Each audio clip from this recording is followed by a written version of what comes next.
Hi everybody, I'm back with videos again. It's been maybe a week or so.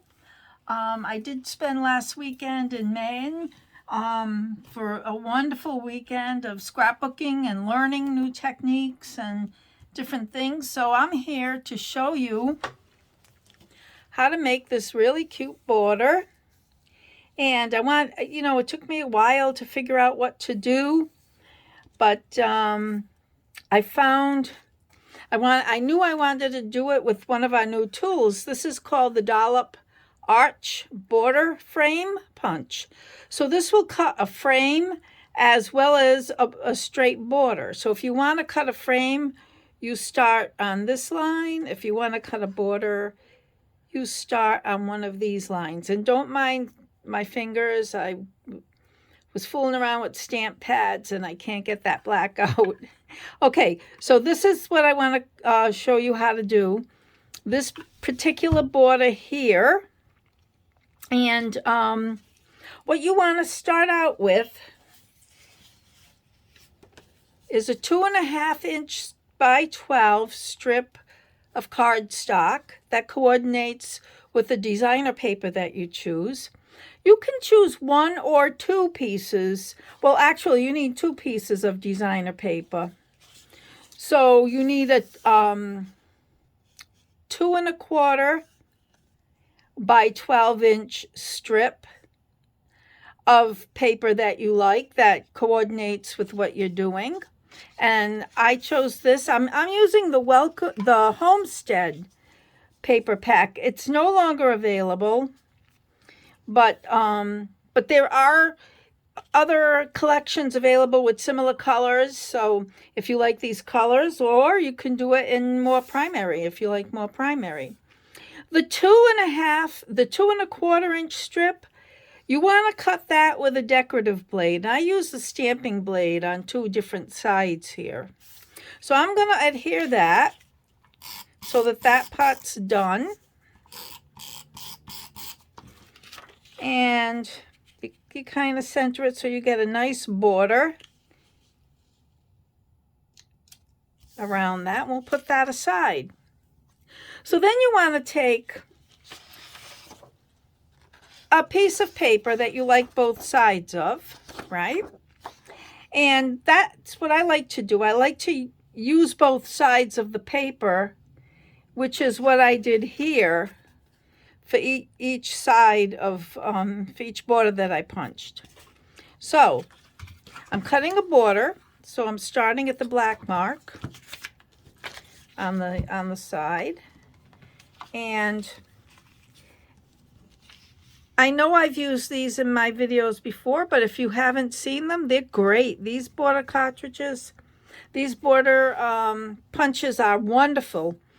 So what you do is you start at that line and you punch, and then you move it through until the arch matches on the picture that's printed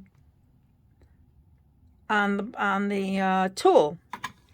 And you punch again. Now you don't want to go too far. This was part of the first punch. You take the first one of the second punch.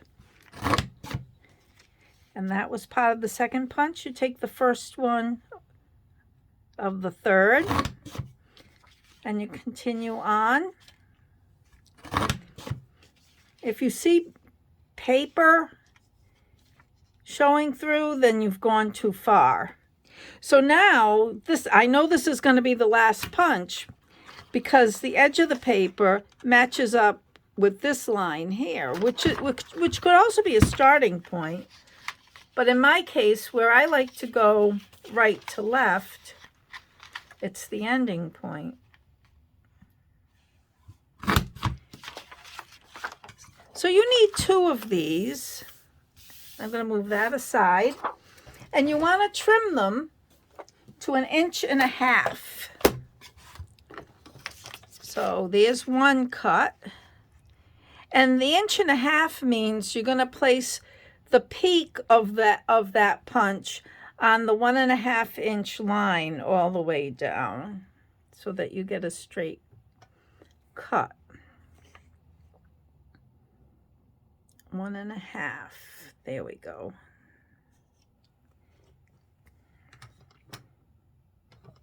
And I don't have my straight blade in, so I'm going to switch. I had my scoring blade in because that's the other thing that you're going to have to do.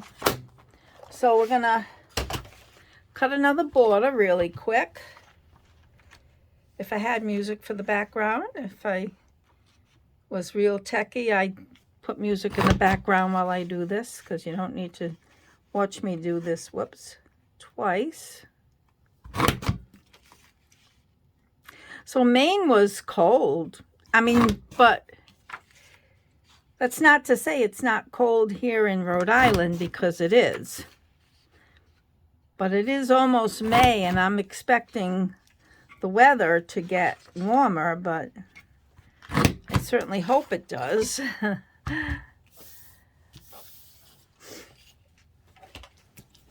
So here we go. I'm cutting this down to 1.5 again.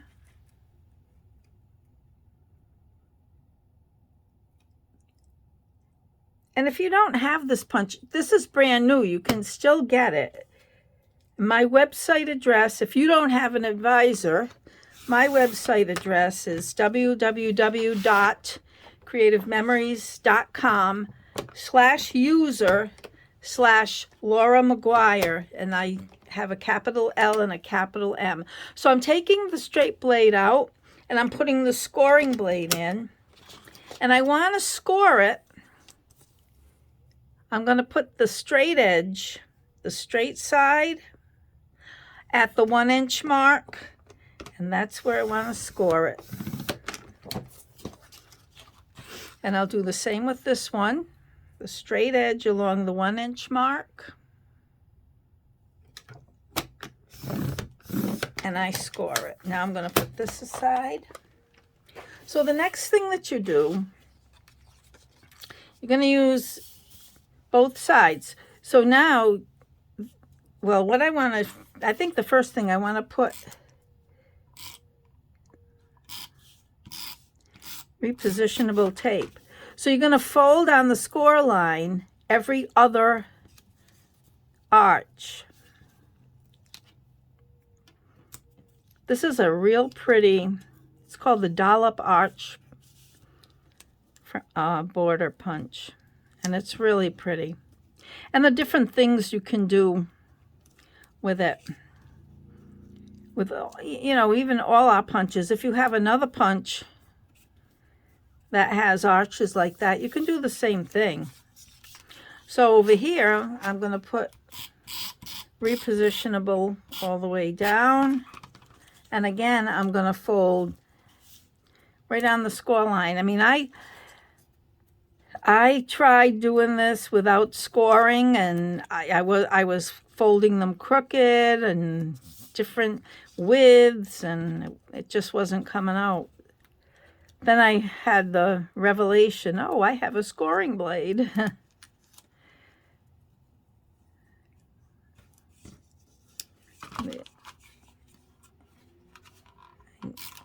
This one. And repositionable tape, if I put it on somewhere I'm not sticking down. Oh, this doesn't have any. So you can do that like I did before, or you can do it after, and then you avoid any problems. So this is a real quick, real easy, really pretty border. So now you take this, and you're going to match what I did was I matched the peak against the edge of the cardstock. So let's stick that down.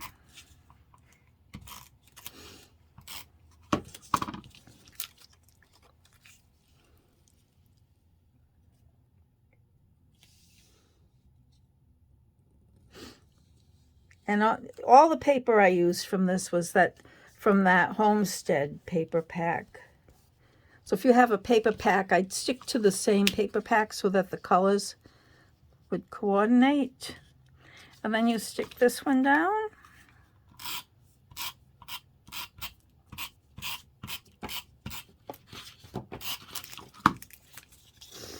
Comes out so pretty.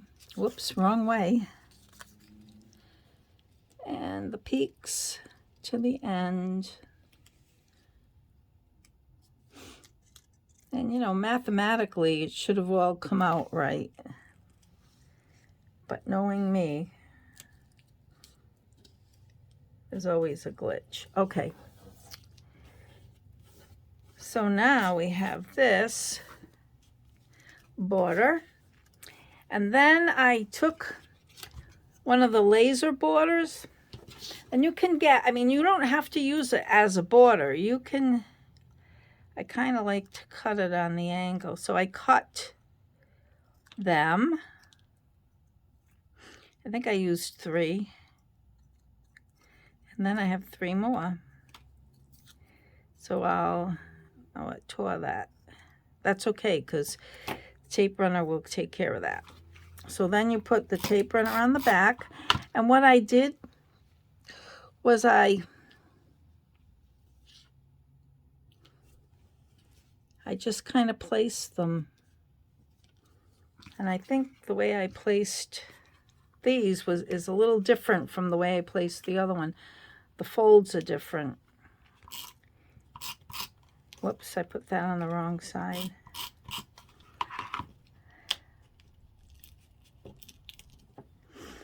So if you fold them the way I did the first time, which is my preferred way, because this one isn't coming out right.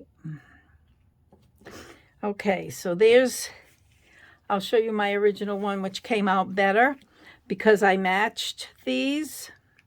But see, when you're doing things, sometimes you don't do it the same way. And I did use repositionable, so I'm wondering if I turn them around,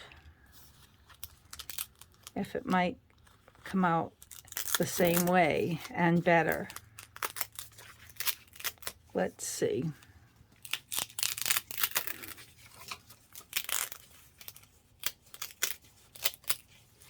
That's what I love about repositionable tape runner. You can change things around.